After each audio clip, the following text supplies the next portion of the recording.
there's a human experience dictated by the machines that we have to keep you alive. I believe that we are given a human experience from the time our heart starts till the time it stops. Yeah. But that's not longevity to me anymore.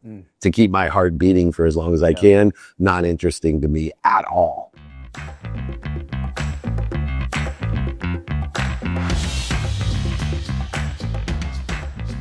Hello and welcome back to another episode of the Thrive State Podcast. I'm your host, Dr. V, triple board certified MD and performance and longevity expert. And on today's podcast, I give you a very special episode of David Meltzer interviewing me at SoFi Stadium and talking to me about his trauma, the experiences that we felt, the hurt, the pain, the emotional buildups that causes us to live from a place of inauthenticity. And doing so, we not only create poor performance, but we also create poor health and potentially even disease in our body. So that today you'll really get to dive into my work a little bit with today's podcast episode with myself and David Meltzer. Please enjoy. Welcome to the Playbook. I'm David Meltzer here at the greatest stadium ever built. $5.5 million will buy you this and host the World Cup, the Olympics, the Los Angeles Chargers, and the Rams, as well as the Rolling Stones and U2 and many other your other favorite events. But my favorite event is interviewing the best and the greatest, the people who have the desire to change the world alongside my mission of empowering over 1 billion people to be happy. And I'm blessed to have the amazing Dr. Kien Vuu on the Playbook. Welcome to the Playbook, my brother. Thanks, brother. Awesome. Hey. So as you know, longevity has different meaning today than it did before. When I was younger, longevity meant, and it was my mission to live a long time. But it's kind of like philanthropy. You can do well and do good. We want to live well for as long as we can. Yeah. Nobody wants to be hooked to a machine for 100 years. I doubt it. Maybe somebody out there, but very few people. My mom recently passed, and I learned a lot about longevity because I could see the genetic and energetic inheritance that my mom had passed on to me. But I also saw the behaviors of my mom that led her to pass away at 81 years old and not have the capability that I want to have at 81. When she died, the last time I got to speak with her, she, in mental capacity, had diminished, had some early Alzheimer, dementia for sure, didn't always recognize me or remember everything. But remember me that day, the last day I was with her, and I remember telling her that I was inspired by her telling me that I would be a doctor, a lawyer, or a failure. And I fought that for so long. But one of the last things I told my mom before she passed was, Mom, I'm proud to tell you that I'm a doctor. I got an honorary doctorate in humanities just before she passed. I'm a lawyer, which she knew, and a failure, which she definitely knew. She looked at me and said, oh, she goes, I'm so proud of you, especially for being such a good failure. When I think of all three of those, I think about the pressure that you were under, the misconception that you were under of what it was like to be a success. Yeah. You are a triple certified board doctor. You have such credibility in a space where there's a lot of false gurus, people that don't know what they're talking about. You actually know the genetic and the energetic scientific side of it, as well as the inspirational, aspiration, intuitive side of it. When I talk about doctor, lawyer, or failure, what resonates with you? What story comes to mind of what influence that type of parenting had on you? Great question. Part of my story is I was a boat refugee from Vietnam. And so when I came over, I was constantly being teased for the holes in my hand-me-down clothes We call it teasing back then, it's bullying now. Yeah, exactly. Just saying. I heard a new term today, justicely impact. I think that means you were in prison, but like justicely impact, I was like, isn't everybody justicely impact? Like I get pulled over, I'm justicely impact. I get my tax bill, I'm justicely impact. Go ahead, sorry. Well, that upbringing of being bullied, of not being seen as who I am, I constantly walk around with this feeling of I'm not enough. Not enough in the schools that I was in, not white enough, not American enough. And then at home, I was forced down this route of, going and representing the family and becoming this doctor.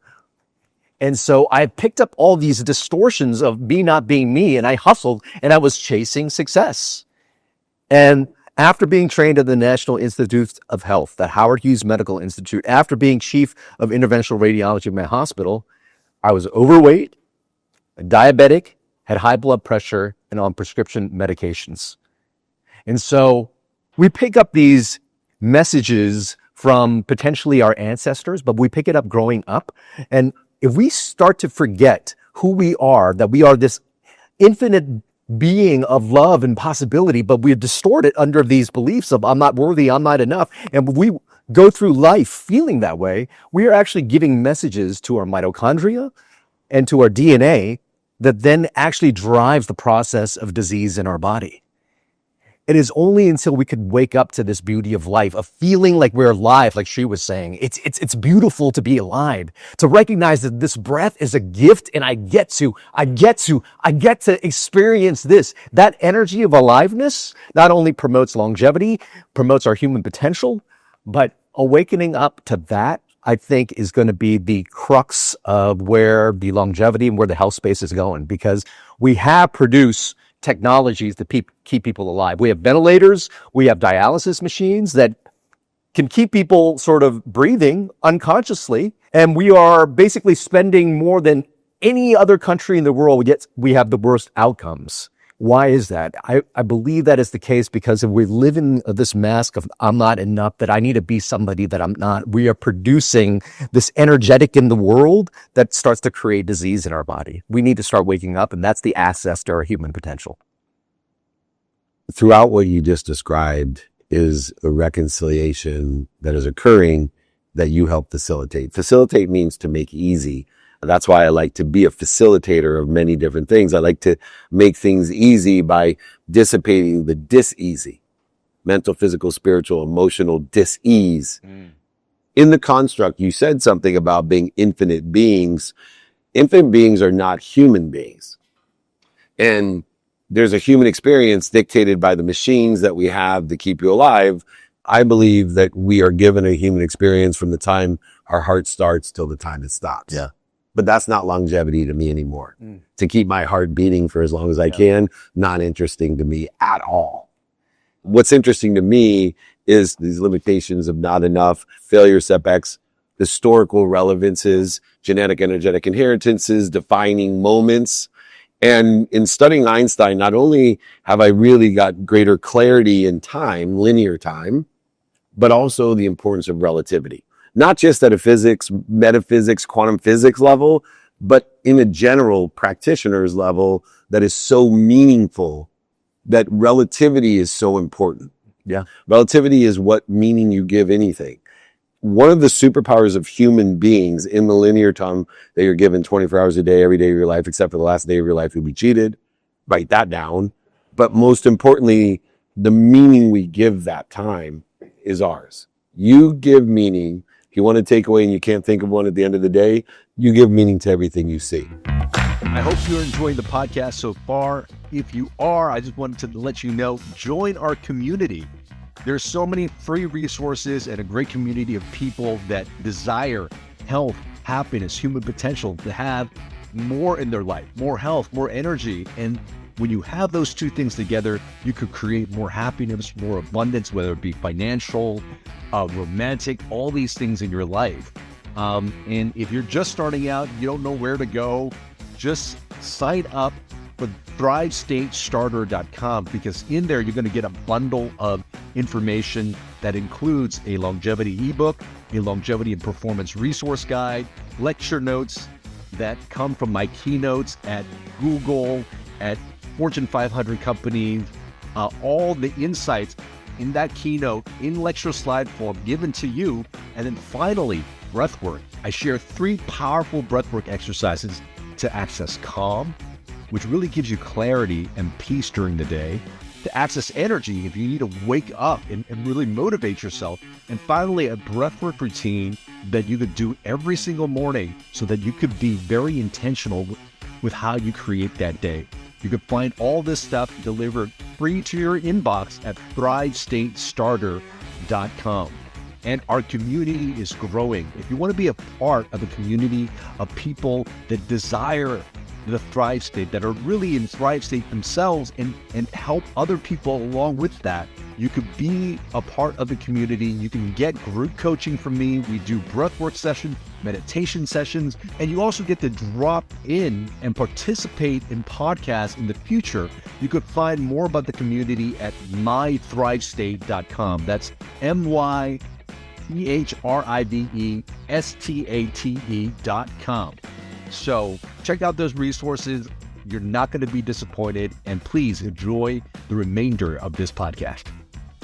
So when I lost everything, had to tell my mom I lost everything, including her home, when the only reason I wanted to be rich was to buy my mom a house, take away the financial insecurity that I thought punished me, but instead promoted and protected me my whole life. Yeah. The financial insecurity that I wasn't enough because of how much money was in my bank. Yeah. When I started to realize that I have the power to take a bankruptcy, losing my mom's house, and give it a meaning that would allow me to change the world, to empower over 1 billion people to be happy, create a collective consciousness of happiness, 1/8 of the world happy. And if you doubt me, I don't. So I don't care, because I know I can find 1,000 of you in my lifetime that I can teach 1,000 to teach 1,000. Take young Tyler, young Max, young Eric right there. I got 3 right there that I know that if I pour into them, that they'll empower 1,000 people to empower 1,000 people. I may not be here in my human beingness, but in my infinite being, my legacy is already on its way. And so to that measure, in a more doctor sense, disease. You know, I see people dieting, eating, but they put so much stress on themselves to eat right. I think it has more detriment than going to McDonald's. Yeah. How does this all work with ease and dis-ease? Great question. And when you talk about meaning, it's such a great tool to be able to shift how you make things mean, because your meaning to things dictates how you feel. How level intention. Exactly. How you actually feel is a living and breathing gauge of everything that's happening inside your body. When you're feeling stressed, angry, worried, not enough, when you have those feelings in your body, you're basically circulating the hormones and the neurotransmitter of stress. You're changing your nervous system around. And what you're giving signals to, you're giving signals, both physical and non-physical energetic signals to your mitochondria that are not just the battery packs of your body, but it directs how your ATP, your energy mechanisms are being sent. Are you using all of your energy for growth, for healing, to have this vessel become alive? Or are you telling your mitochondria that you're in danger? And then it basically sends all your body's energies towards protection, towards inflammation, and that creates this dis-ease in your body. And that is how I got hypertension. That was why I was overweight. So I was giving that energy of disease. But if you could start to shift the meaning, when you're able to recognize that when I start to feel anger, when I start to feel stress, what lie is in my body right now? Am I feeling like I'm not enough? What version, what belief must I let go of to remember that this source, this universe has given me this beautiful gift that is life? And if you can recognize the lies, because in our body, we actually have something called the default mode network. So in this human meat suit, we have a nervous system that has learned from children of looking out for danger. And so we pick up that maybe we can't be ourselves. Maybe we can't be seen. And so we put on a mask of who we authentically are. And if we approach life in that manner of needing, I need to chase success, like I need something outside of myself, you're basically giving your bodies those signals of danger. So awakening up to that, changing the meaning, knowing that in any moment in time, it could be any circumstance outside in the world that I feel blessed to be alive. And I get to create, I get to serve no matter what. All of a sudden you are in a new energy. That new energy starts to feed new messages to your DNA and your mitochondria, and that makes you feel more alive. That is the path of ease. That is the path of gratitude. And that's also the access to longevity. And here's another thing, as we talk about longevity, yes, living that way will make us live longer and perform better. But if we remember that quote from Maya Angelou, that people won't remember what you say, but they'll remember how you make them feel. What she's actually saying is you're transmitting this energy. And if you transmit this energy of abundance, of love, and you serve other people, all of a sudden that energy has now been instilled in Tyler. And it's instilled in the next person. And when I think about like legacy and living a long time, what if your legacy is leaving people how they feel? And no one can take that away. We have people in the longevity space right now that are thinking, wow, how do I not die? Don't die is their mantra. Live longer. Right. Live longer is great, but don't die. If you're afraid of dying, you're saying, oh my gosh, you know what? I need this meat suit to be alive. All of a sudden, you're then turning on the biologies of stress and inflammation in your body that are basically unconsciously, creating disease.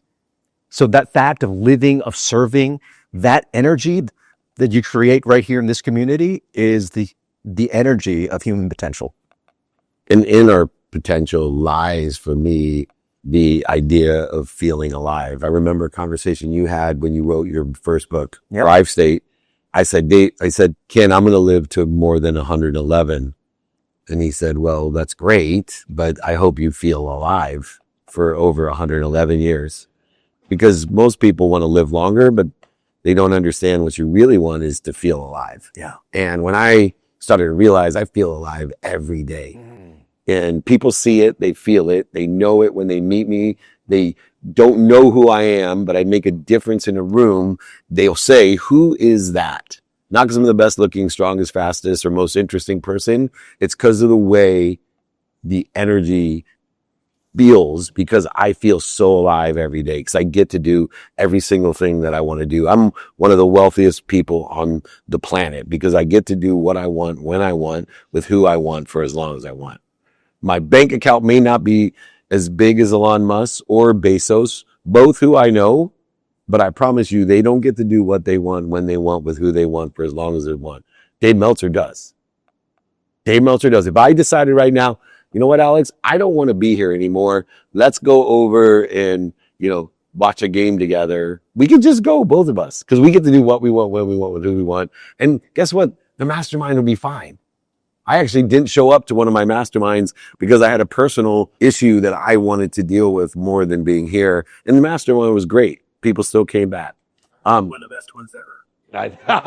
I heard. I wasn't there, but I imagine it could be for you. I always like to ask people their biggest takeaway. Part of the mastermind's purpose is to know your biggest takeaway. Yeah. You experience so much. You've been on TV shows that are not relevant at all to thriving, right? We all know the famous TV show. Go ahead, let them know. Squid Games. Yeah. How cool is that? Yeah, he was on Squid Game, the TV show. But through our experiences, we're supposed to learn things. That's what we're here to do. What's been your greatest lesson since the last time we spoke? That all of life is lessons and blessings.